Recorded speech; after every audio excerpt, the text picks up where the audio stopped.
Welcome to Driven, the Unscripted Success podcast, with your hosts, Mike Mannino and Nariman Hamden, bringing you insights and stories on achieving personal, professional, and financial success. Hey, everybody. It's Michael Mannino, and welcome to Driven Unscripted Success podcast. Today on the podcast, we're interviewing professionals who share their experience with you and the tips and tricks and how they got to where they're at today. And don't forget to like and subscribe to the channel. It helps out bring content to everybody that's listening. Do appreciate it. Steve, we had Steve on, I think we were just talking about this about a year ago. Regarding Wasn't it about almost a year ago? Yeah. Time flies when you're having fun. It's been a lot. Every year feels like 5 years of production, which is awesome. Because obviously we're moving in the right direction. Steve's out near Naples, Florida, and he's been doing real estate, building, and a bunch of other stuff. So let's do me a favor. Tell everybody where you're at, how you got to where you're at, and what was the difference between last year and this year. I can't believe it's been a year. You're getting old fast. Well, I mean, do you want to start from the beginning where I'm from originally, where I am now? Just to give a recap so the people that haven't seen your first one, and then what you've been doing the last year, because you said we talked, I think last year we talked about building and how you're doing that now. Yeah, I mean, ultimately, I'll just give a brief. Originally from Canada, we have a RE/MAX office in Toronto. We've done a ton of stuff out that way. We relocated to Bonita Estero, which is adjacent to Naples, Florida, and Southwest sector. I think the best part of Florida. I'm a little biased, but we moved out here about 4 years ago with the a lot of Midwesterners. You're from Detroit. A lot of my clients are from Detroit, right? But ultimately moved down here about 4 years ago. We created multiple businesses. We got a real estate brokerage, property management company. We're starting to build and develop as well. So we're building homes. And then we have our fourth pillar of real estate that we're going to engage as soon as the third pillar takes more form, and that's the development side. So fourth pillar is going to be a REIT. Well, obviously, we're going to start gathering money from up north because a lot of hunger to kind of move money from, let's say, the Midwest to the Northeast, and obviously from Canada to get into more profitable investments. So that's going to be the next step to our growth. So we were talking a little bit about how you came out. Did you miss it 4 years ago? You miss it? Canada? Yeah. No. Listen, I think once you go to you're in the U.S., maybe the Canadians are going to push back on this, but I mean, I'm born and bred there. I mean, we're originally from Italy, my family, so we migrated to Canada in '68. Again, I wasn't born. I'm a North American DNA, let's just say that. But ultimately, once you get to the U.S., you can understand it and you love it, and you integrate so fast into it because it's finally there's a culture that's bigger than you. Like, I love America. Even if you're going just to a ball game, you feel it. The national anthem, there's such pride there. It even puts tears in my eyes, and you know what I mean. You feel like that strength, that pride. Everything about it. My kids in school, their friends. It's just they're part of something now that's larger than them, and you can feel it. I think the problem with even Canada, there's no nationalism, right? So it's hilarious. So you'd go to Italy and you're Canadian, and then you get back to Canada and you're Italian. So you're like you're like a non-binary, like you don't even know what you are. So it's a good one. I like that. But that's how we always felt. But I think in America, what I feel, because we've integrated quite well with my friends and stuff like that from the Midwest, a lot of them from Chicago. And they're Italian descent, but ultimately they're American first. And you feel that. And I love that. I love that patriotism, right? So, yeah, so we love it. It's like, if you want to put it into like sports terms, it's like playing in the NHL rather than like a lower division hockey league, right? So you're really playing at the corporations, the way you construct the starter league. What do they call it? What do they call that? In Michigan it was the Whalers, but it was the feeder league, or the people that would do well in that would go to the pros. Yeah. Yeah, exactly. And I think now dealing with especially the tax systems, a lot more advanced, more opportunity for an entrepreneur like myself. You got the way you can set up your corporation. We talked a little bit about this for liability. I talked to my accountant, we strategized. Like, I mean, this is my vision board. This is what stuff that's important to me. This is like a piece of art. We can talk about all corporations, how we line them up. And it's just beautiful because we're limiting a liability and we're able to grow. So we're putting, different corporations and businesses in different containers. And if that container blows up, the other three containers are still whole. So I think this is so important because we didn't have that up north. It's always like you're always tied to the corporation somehow. So you kind of limit the risk. I think here it's like flat out all the time and we love it. It's just it suits me well. Let's just say that. It's like a custom suit. What I've noticed, I've been here my entire life, is that you're right about, being the U.S. citizen. But one friend of mine said it best. He's from Africa, and he said, I don't know what country in Africa, but from Africa. And he said, America has something that no other country has. If you fail in business, you're not responsible for the business. So in America, if you start a company, the company can borrow money. And then if the company fails, the company owes the money, not the person. And I couldn't imagine starting a company. And he said, this is another crazy part too. He said, in Africa, you could start a company. If you start doing well, the government will come take it over. Yeah. But that's why America, and before we moved from Canada, again, we were in Canada was great until it wasn't. But I mean, we had enough money we looked all over the world, and we could have gone anywhere. We could have gone to Australia, New Zealand, we've gone to Europe, Asia, whatever we want. But you looked at America as a whole, there's no other country like it in the world. I think in world's history, and I think we touched on it as well, like the Declaration of Independence, the Bill of Rights. There's no other country that has that. And what I love about it is the DNA runs so deep in your Yeah, veins, like American yeah, citizens, yeah, yeah. that, that patriotism, that fight is always there. And I love that. I think, this should never be washed out. Like, I know there's a little bit stuff going on now, but hopefully it comes back, which I think it did, but it's just to regain that patriotism. I know here in Florida, it's pretty good, right? So I'm in a Now little bit think of think a about nice you're in bubble. Florida now. You're actually voting on. Now think about this to help out people coming from Canada. You are actually thinking about voting no more homestead taxing. How What insane is that? What is your what take? is that? Sorry? Sorry, I didn't catch So that. you're voting on in Florida, you're going to be voting on no no state Property tax? house property tax. Now think Yeah, about that. Well, yeah. is that different from how is that different from Canada? Oh, I mean, I think Florida is just different than any other part of the state of the nation of America as Country, yeah. well. World, But yeah, you're but right. World. yeah, but I mean, ultimately, yeah, for Canada, it's like California, right? Heavy taxation and everything. I think now and down again, it's a very rich. It was rich, very a lot of affluence there, a lot of money, a lot of stuff. At one point, Canada, like just recently, had the most amount of cranes up in the world. That's so many condos were getting built in the metropolitan, right? So it was, a lot of money flowing into it, investor and everything. But I mean, it's like California in the sense that everything's taxed. So I think the mayor now, which is like, I wouldn't allow her to tie my shoe, like the qualification that she holds, and she's talking about rain tax. So how much rain gets dropped on your rooftop, and how much comes down your like spouts? They're gonna tax it. They're gonna put tax on that. So if you got a rainy season, That you can't help. it's just, but again, I was talking to my wife's cousin, nothing into politics, but she's Rain a tax. Dem. She's a Democrat, and then ultimately she's complaining about the taxation or the cost of fuel. So right now in Canada, if you put into gallons, it's like $6 and like 50 cents a gallon. That's what it is, or 6.60 a gallon. And in How Florida, we're much of it about is tax? well, if we're paying 3.79 here in now during the war, clearly, because we were at 2.89 at one point, so we were or 2.79. Now we're at 3.79 a gallon.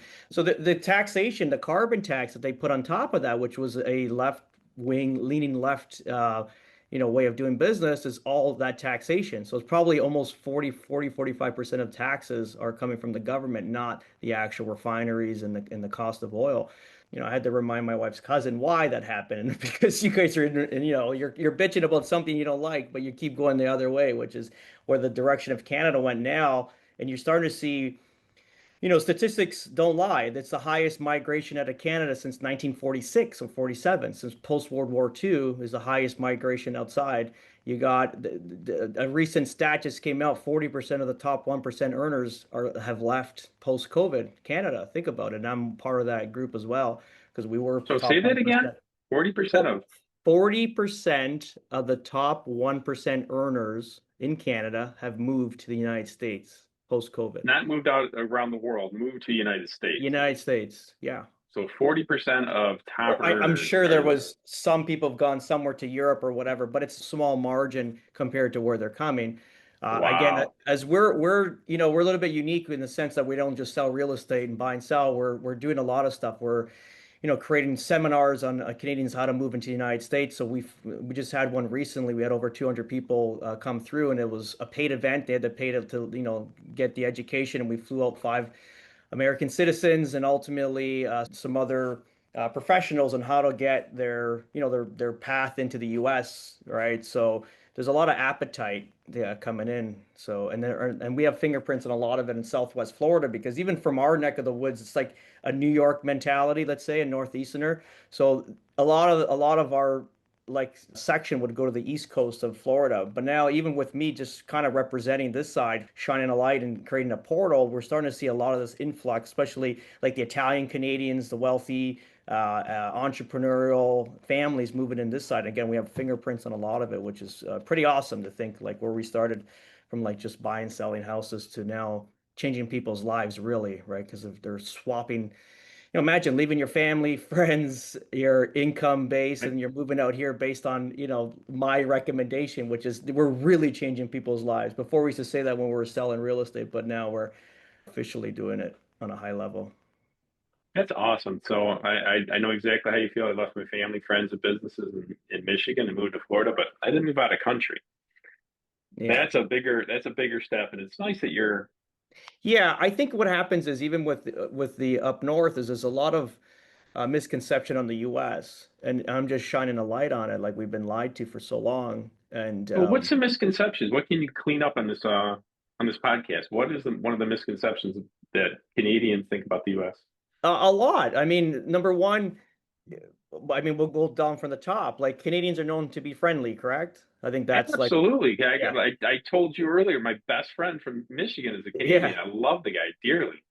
more friendlier here. I find like, especially our Ah, side. Yeah, 1,000,000%. Maybe I'm spoiled from the Midwesterners here and like even the Northeasterners. you We haven't are been to New York. I have. It was I mean, where we went to the 5 boroughs of New York City. I mean, we had a great time. We just went last year because we're just ahead of marketing prior to the mayoral candidate, right? So we went down there and did some marketing, and That was a great idea. Marketing New York because they we wanted went that was a great idea. we went in August. And I mean, so anyway, so if you kind of look at the way the kindness here, mannerisms, really, really top notch here. So like, so friendly. It was supposed to be friendly up north. It's not. It's actually friendlier here. You have, you know, people talk about gun laws and crimes and stuff like that. There's a lot more crime and gun related accidents or shootings or any whatever's happening now, like robberies in our section of Toronto, the GTA, compared to here. We have no crime. Let's just say that less crime, but realistically, it's very small because we have a heavy police force. And then also you have ways to protect yourself here in a Second Amendment state. Well, I'm going to stop you by one, if you don't mind. I hate to interrupt my guest, but there's one thing that people have to understand when they say the gun deaths in the United States. We're one of the only countries that consider suicide a gun death. Other Ah, countries, interesting. if you take out the gun deaths, I think there's like we'll say 30,000 of them, and then you take out suicide, which is 20,000 of them. There's only 10. So there's something in there that's not perceptive to the rest of the world. Does that make sense? Yeah, thank you for clearing that up. Clearly, people don't, even in the U.S., they want to take away the Second Amendment, I think. But obviously, in Florida, we're pretty strong on it, right? In the Good luck. Republican state. Good luck. Um, Good luck. Education. This was a big thing because when again, misconception, you want to say my head was in the sand. I was wrong. But the education system, we were told that the education system was behind ours in Canada. And reality is, my kids were always in private school. Not. I just wanted them to have a better education than myself, to be honest, give them a better go at it than I had. And we put them all in private schools. And when we brought them out here, we just put them in a chartered school in Bonita. And then ultimately, we had to get them up to speed. They were probably 1.5 grades behind their level, and they were in Really? private. Yeah, yeah. So again, that's a Really? massive misconception because I was worried for them. I'm like, holy shit, now we got to put them, we've got to find a private school. I don't want them to go fall behind. And I was wrong. And, and that's, I like to educate the, folks up north as well. Other than that, healthcare, we're part in Canada is part of your taxation, right? So we don't even know how much of your personal income tax is getting stripped out from you and getting spent on healthcare that's broken. The system does not work at all. It's like a third world right now. We could relate that to. Someone did this recently, and it really helped me out. So we do have a socialist healthcare system in the United States. Did you know that? Is that Obama? What is that? Nope. Obamacare? No. VA. Okay, yeah. My brother's in the VA and he says it's horrible. Horrible. Okay. So that we can relate that to our country. And a lot of people, that have been to the VA understand, like, oh, that's not a great system. That's what people want to bring to the United States with healthcare. But you look at Canada, that was their main prize for immigration. We have free healthcare. Right. We have the healthcare where that's where we're at. You can come and you're going to have free healthcare. So we have so much migration based on that. But the system is so broken in third world right now. I mean, my dad had a massive stroke in 2020, and I actually got an idea. Like we're Italian. We like you get a nail in the foot, you put some rubbing alcohol, and you go back to work. We come from a family of construction workers, so we didn't utilize the system like some people did. And then ultimately, I just saw the system when my dad got sick. I was like, this is so bad. I don't Broken. understand. Well, Yeah, if you can share what yeah, I got an experience yeah. with a friend of mine's mom, and go ahead, share if you can. What's wrong with it? Well, it's based. It's taxed from from the base that the our tax base rather, and Hmm. ultimately is government So it's run. funded. That's a good thing, It's right? funded. Yeah, but But the it's so bro. Let's just say this: if I need to get an MRI here in Florida, it's less than a week, even a couple days if I really want. Right? You want to get an X-ray, it's a couple days. depending on how much you need it, right? So our healthcare is based on needs, right? So if you need the service, you're going to get it faster than if you don't need. If you want, we call it elective surgeries. Like if you got something in your arm that's not malignant or benign, I'm going to screw that up.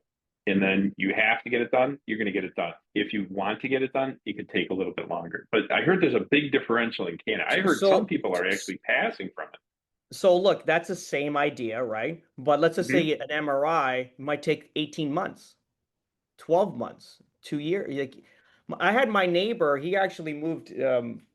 he moved recently, but ultimately, so he got an injury, a shoulder injury. He was a 60-year-old man at the time, and it's pretty severe skiing injury is, whatever, the shoulder popped out and the whole thing. It was pretty Clavicle. bad.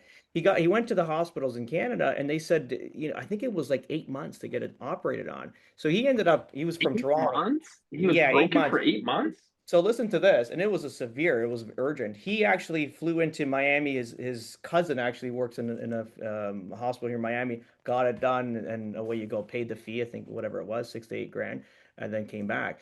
The doctors in the States told him, because if you didn't get this done when you did, this would have been amputated. You'd have to Oh my amputate. gosh. So if you want to talk about, and that's my neighbor, like one of my, elder man, but we were really close. So that's like a real story. So just to kind of give you an idea and that was back in like 2017. Now we got massive migration that's overwhelmed that. And it's not migrants that are contributing to the city or to the, the culture and to the economy. This is like a drag on everything. So you get a hospital, like my wife, we went back last year, she had an MRI because it was scheduled before we left and probably was like a year or two. I mean, that's why we On ended the up doing waiting it. list.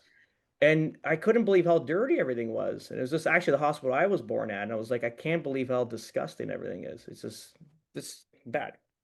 But you're So paying would you top dollar for it. If you weren't paying top dollar for it, I can understand it. But you're paying God knows how much out of our taxation. So what I tell Canadians as well, like we got health care now, we pay for it clearly, and it's a family of four. We're paying $1,200 a month. But we don't have state income tax, I said. So you're going to have to be responsible and allocate some of your taxation money that you would normally pay up north and put it aside for your health care. But if I have to get, like, I had an injury, a tendon on my ankle. I had very important appointments in the morning at 10:30, and I couldn't miss them because clients fly in here. It's not like they're driving down the road, and I couldn't walk. I was like literally limping. I couldn't walk. I was dragging one foot. I went in. It was like checked in. Nurse checked me in. So check in. Then it was the nurse checked you, your blood pressure. Doctor came to visit you. Sent me down the thing for an X-ray. Came back. Gave me actually. It was one of these. I think it was this. I just found it today. It was like like these are your your report? exercises. Yeah, these are all Right, your exercises you're going to be right, right, doing. right, right, right, right, And right. I was out by like 9:30, like an hour and 45 minutes, and this was all done. If that was in Toronto, you'd pack it in. You'd pack it in. And you probably won't get x-rays the same day to have to come back. Yeah. I think in America we're not used to the alternative. Yes. But so it's not perfect here, but it's a lot better when we came from. So there's another misconception from Canadians into the US, you know. So there's a bunch of these. Also flood insurance. Everyone's worried that we're going to be underwater. But if you do your due diligence, obviously we sell real estate, we're going to check on the FEMA maps, we're going to make sure you're in a safe place. Or we own 4 houses down here now, and none of them had flood insurance. And oh wow. And then, oh, but you live out. No, I don't. I'm a seven. One of the houses is 17 linear miles to the ocean. One of them's backed onto a canal that Cape Coral's like known for. Like it's got more canals than Venice, Italy. So you Yeah, would think yeah, that yeah. doesn't have flood insurance. Why? Because you're looking at the elevation above sea level. If you're 8, 9 meters, you're good to go, right? So which is like 17, 18 feet. So I mean, there's that. The flood insurance is going to be, you know, the Well, you cost got of to all tell them that. about. You got to tell them what you guys are voting on. Florida is voting. What is Florida voting on? I think in a year from now. Well, it's no property tax, right, for homes, but you need to homestead clearly. So anyone that's So if homesteading, you live here 6 months out of the year yes. Yeah, you're a and tax you resident don't, of Florida and you homestead the property. so think about this. If you want to help, if you want to educate Canadians, no income tax for the state and no property tax for the state, possibly. I mean, Yes. how else could you? How else could you fail? It's amazing. And not only that, like, so that's amazing. We'll see. That might be like a political, like, who knows what that's. I'm hoping that even at best case that they reduce the assessment values of the property and they tax it like at a different rate. Let's just say that so you can get the prices lower because you're starting to see a lot, obviously a lot of original Floridians that were here, they can't afford where they are now. And it's people like me, I've screwed up the system. We've come in with, you know, money and we're buying big houses and we're getting everything very expensive and it's bringing up taxation through the state, especially our neck of the woods. And you're seeing people migrate out. They're going to the Carolinas or Georgia or Tennessee. So, yeah, I think they need a little bit more control. If there's no taxation, I mean, it'd be insanely good. But I'm hoping just It's a a slight difference possibility. on the You're one assessment. of the first states that are voting for it. So let's hope it comes true. But even no taxation. So your kids are going back to school. No, you don't get any sales tax on any school supplies up to I think it's $2,500. So Hmm. think about that. There's that. There's also sporting in the summertime when the kids get out of school. You don't pay any sales tax on any sporting equipment or anything for the summer to Hmm. have fun. So anything part of fun for summer, no sales tax. That's even museums and stuff like that. During hunting season, same thing. You're not paying any sales tax on whatever you're going to use for hunting and camping. So, you know, it's a government that's working for you. And the safety aspect, especially where we are, like we don't lock the doors. It's like it feels like I'm living in the 80s here. It's quite wild. It's a great Yeah, place. Bonita's a nice place. And if there's great places and bad places in the United States, right? If you're in a nice place, yeah, I'd leave my door open too. I'm in South Carolina now. I was just like you. I moved to Florida, but then the Hurricane Helene hit my house, and then my wife said I'm moving to South Carolina. I'm like, I guess I'm moving too. Well, South Carolina is beautiful as well. It is, but so the reason she moved here is my son was here. It lives here. It lives 5 minutes from my house, and God's plan is we came out here last year, and then he told me a couple months after we landed that I'm going to be a grandpa, and so today I'm a grandpa. Oh, congratulations. That's amazing. That's changed since we've met last. Yeah. Yeah, So so you're a I didn't nonno. I didn't understand the plan until I got here. Now I get it. I understand. Nonno Miguele. No, no, McGabby. See, we got Michael. Well, I don't want to talk about the name. My son doesn't want to talk about the name. Yeah, I got to keep my mouth shut about my grandkid because my kids don't Well, want social media to see the kid. And I'm like, I oh, it's understand. like, yeah, I get it for sure. Yeah. So yeah, you had a lot of great points. You had healthcare, you had education, you had safety. There's a lot to the differentials between Canada and the United States. It really does blow my mind. The one story I can tell you about the healthcare system. My good friend's mom got cancer, and the doctor said, well, "What kind of chemo do you want?" In America, there's hundreds to choose from. And she goes, "Well, what do you got?" She goes, "One that makes your hair fall out, and the one that doesn't." That was your choices. And I was just sort of looking at him like, maybe you should come to the States. Yeah. It's again, it's not perfect, but it's a lot better than what we dealt with up there. But the thing is, it's not even we don't even know, so we think it's great. And that's, you know, when I have these conferences, webinars, and seminars, and I talk to obviously at a high level because I'm living in both countries in a sense, like I'm full time here in the States. But ultimately, I lived that for 40 odd years. So I can speak to them in their, their native tongue and get right down deep and create some massive wounds that I didn't think that was even possible, where it's like we've been lied to. And you're starting to see that now. People are starting to get the gist of it because the country is in a dark place right now, and there's no economic light. They're saying like we're our construction industry there was about $12 billion a year. It's a massive construction. Like you want to make money, it was a great place to make a shitload of money, be wealthy real quick. I got to be honest. And now like a report came out. This called Atlas Group did a whole like a summarize of the whole market. It's going to be like a $2 billion industry by 2030. So we're this 12 is to 2?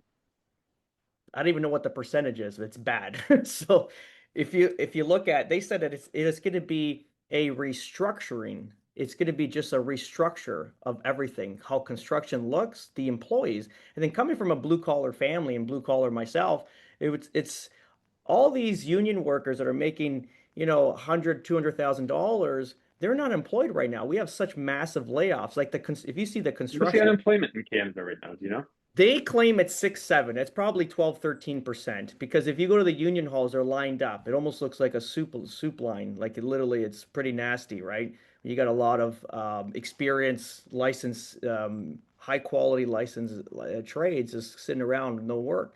High rise is dead. I think that the condo market had plummeted more than 60, 70%. Let's just say that. And you can't sell a building. They've canceled, I don't know if it was 80 or 90 buildings, I think last year or the year prior. The low rise sector, you can't sell a damn thing, clearly. Plus, the land was so expensive when the builders bought. So it doesn't make sense now, even with the cost of especially the union rates down there and the cost of material, and now the land costs, or land purchase prices that they're at, like they need to be at a certain level, and they can't get that in today's market. I'll give you an example. I sold my house in 2022. I literally saw at the top. I told my wife we got to sell everything. We sold all our assets. I said they're going to bankrupt us. You can kind of see the play, right? It's not an economic boom bust cycle. This is a different economy that if you're not looking at the world as a So, whole, you're going to miss it. so would you say that was a socialist takeover? A So million going from, percent. Yeah. so it wasn't really, what is the labor, what do you call it? The labor and the worker or something? In Canada, we have a Yeah, so conservative. we call Republican Democrat here. Yeah, conservative in our conservative party and our liberal party, and then we have like a green party and they call it an NDP, which is New Democratic Party. So there's four realistically, and five the Quebec group, whatever block. So would you say that it turned socialist? Yeah, absolutely. I think ultimately, Really? you That's know that's what's you that's a know bold it, statement, my friend. in 2015 was the election. I've never taken a day off of work, even when I was in construction. If we got injured in real estate, I was very committed to cold calling. I would cold call every day, no matter what. 2 hours, make your 50 contacts. I mean, that's what you would do to make money, right? To get business. The day that the Liberal Party got elected, because you can see it was a scam, right? The guy went up on there was no economic future for the country. There was like you're going to legalize marijuana, and everyone jumped to this. Like didn't make sense. I'm like you're gonna again nothing wrong with marijuana, but you're not providing like a push to be more productive with marijuana. Let's face it. I've smoked weed. You do it to chill out, right? You're not doing it to be more You're productive not at you're work, not right? doing it to be progressed, to Not like be productive. Adderall, you know what I mean? So No. and I've never done Adderall, but I mean, it's just there's a different effect. So they went off on this concept, and it's just, you saw the scam ahead of time, and it's just, and I took the day off of work. I called my wife. I go, I can't focus. I can't believe that the country would vote for this. We had a great prime minister, Stephen Harper, which was part of the Gulf War as well. I was very proud of the way the The country way he looked handled it. Yeah, the way he handled it. economically. I go, wow, we're on the world stage. Like we never, if you've seen the leaders prior, there were just, I was a kid at 6 years old looking at the paper. I'm like, how is this guy our leader? This is nonsense. Like I can't stand behind these people. And that guy was the only man that was a true economist. He looked at the country as a whole. He built it up. We're pumping oil out like crazy. That Alberta was one of the wealthiest provinces. It still is, but it was just on fire. There was this economic boom, and then you talk to a lot of these, and again, it's sad to say, but we had a lot, being in coaching and real estate, we had a lot of different walks of life, and a lot of the educated people that have gone to university literally voted for this Trudeau fellow, right? And I asked him, I said, but what's the concept here? I don't get it. Is he going to do better for the country economically? Like, I'm curious because I don't see it. He's like, well, look, like Harper's out. This is a real thing. This is what I heard from a highly educated person. The father must have spent a fortune on college and universities. Harper's outdated. He parts his hair like mine. He's like, and at least this guy's got like whatever, someone that takes care of him with the makeup and the hair. I'm like, this is nonsense. But that was a real conversation I had with someone with a high education. You know where that lady is now? I just saw her. She's surfing in Costa Rica. So she screwed the country up, and now she's just living in Costa Rica trying to find who she is. So it's like I just saw her recently. But it's amazing. And then not only that, you had like 3 to 4 times to vote out the current party. Let's say you got fooled once, fair enough. Then you start seeing the inflation in housing. If you see from 2015 up to 2017, like it didn't even make sense. Like a house that was, let's say $300,000 in 2015 and 2017, that was $700,000. Like it just Double. yeah, more, yeah, literally just this massive jump up. And you see this high inflation. No, like carbon taxes, all this stuff there. They were trying to, promote more the electric stuff and all that. And you kind of see like just everything just fading away. Also, the bills that were in, like these censorship laws, like pure communism. If you've ever, watched 1984, the movie on Orwell, George Orwell. it's literally it's exactly step by step how you take over a country and you create, like a false narrative. That's it. But he had 3 or 4 times the vote out the Liberal Party in order just to kind of replace it with anything at this point, and the country still votes in the same party, and now it's far gone. There's no economic future for it because if it's a boom bust cycle, you don't sell real estate, you hold on to it. You kind of obviously you're hopefully not over leveraged. You hold on and you wait. But in 2022, I saw this, and not to say that maybe God spoke to me, but it was literally. I told my wife, I go, sell everything. We got to sell everything. Primary investment properties. They're going to bankrupt us. I think you were smart enough to see the writing on the wall. At the time, people thought I was crazy. They said we lost Steve during COVID, but it was like they weren't looking at the whole economic picture. You lost Steve long before that. Yeah, for sure. And then you kind of look at the way Canada's more aligned with the Europe mindset, Europeans rather than North America, like the West rather, because obviously Europe is in a tough place. I just read a book called The Strange Death of Europe. It's so sad coming from Italy just to kind of hear the state of that whole continent. It's sad. And that's pretty much it. When's the last time you've been to Europe or been to Italy?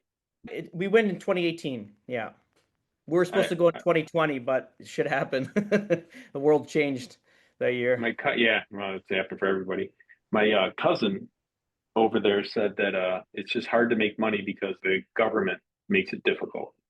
Yeah, it's bureaucratics, right? Just red tape over everything, and that's the way Canada's going. Where you had to, like I've owned land that we've assembled parcels of land that was going to build 14 townhouses. 14 townhouses in Toronto's, like 800 to $1 million each. So it's a pretty nice project. Let's say, $10 to $12 million project. Nice. Say maybe more. $4 million it would be probably profit at that point. So it was going to be a very nice project, and it took 3 to 4 years to assemble. But what I found is like I could never get a timing to get started. The market would fade. The market was good. Don't do it now. It was then to get the permits passed. It was just a nightmare. So I ended up selling everything in 22 and just moved it all into the States, and we started building right away, like in a year and a half. Not even because of timing, just yeah. The permitting process is probably easier in America than it is in Canada too. 3 months, like we designed and started putting a shovel in the ground. Like it's like a microwave. Yeah. It was nice to have this conversation about this, and I really want to thank you for being on the podcast and explaining the differentials between Canada and the United States. And if anybody want to get in touch with you to move out to the beautiful States, how would they do that? Who would they talk to? Yeah, they can call me direct. I mean, you can always follow me on Instagram as well at Steven Zalunardo or at Treviso Realty. I mean, just type in my name, Steve Zalunardo, you'll find me somehow for sure if you Google me. Awesome. Yeah. Hey, listen, thanks a lot for being on the show. Really do appreciate it. And real quick before we take off, what do you got exciting plans? We talked a little bit about this off camera. What do you got exciting plans for the next 6 to 12 months? We're growing, so we're actually going to get rented more space now, so which is great. That's going to be fun. I don't know. I mean, we're going to start building again. That's going to be great. Yeah, I don't know. Everything's going in the right direction. I really like what you're doing with the seminars in Canada. And if you need any help with that, let me know. I'd love to come out there. I love Canada too. And yeah, we should do something. I just hate that. I just hate to steal the people because Canada is a great place. Well, it's not that. I look at it like you're saving souls, right? Like, yeah. Again, we've kind of overlapped a lot of the Christian mentality. Like I've started attending church a lot. Probably actually since the last time we talked, I've started attending church. We actually switched from a Catholic to a Christian non-denominational. And I think that's actually changing my outlook on a lot of stuff. It's almost like missionary work at this point. So I'm a little bit more coarse than someone that speaks the word, but at least I'm helping people because I know the impact on their family is going to be, obviously in a better place than where they are. So it's my missionary work. Just think about generational. Yeah. It's amazing. What I mean? You're helping them out today, but what about their grandkids? Oh, absolutely. I think it's amazing, man. I think life is so awesome. What a good time to be alive. I think everything's going in the right direction. I think even being as a man at 44 right now, like just, you always look at the 5 equities in life: health, financial, psychological, family, and then ultimately spiritual, right? So I was always worked on the 4 and I was missing the spiritual aspect of it. Now, like overlapping the spiritual on everything I do, it's making me a better person, right? Or trying to be at least. So it's good. I think this is at 44, I found it, which is great. That's fantastic. Well, I found God around 38, and he's exactly where he was the whole time in heaven. I just never looked. So I'm glad you're on the same page. I was Catholic, turned to Christian too, and it's amazing. Keep up the studying and learning because he doesn't change. We're just learning. 100%. I appreciate that. No problem. Hey, Mr. T, thanks a lot for being on the show. I really do appreciate it. For everybody else, hit the like and subscribe button to get new content that's coming out daily. Appreciate you. My pleasure. Congratulations again, my friend. We'll talk. Thank you. Ciao. Bye-bye. Thanks for listening to Driven, the Unscripted Success Podcast. Want to share your story? Apply to be a guest at drivensuccesspodcast.com/guest.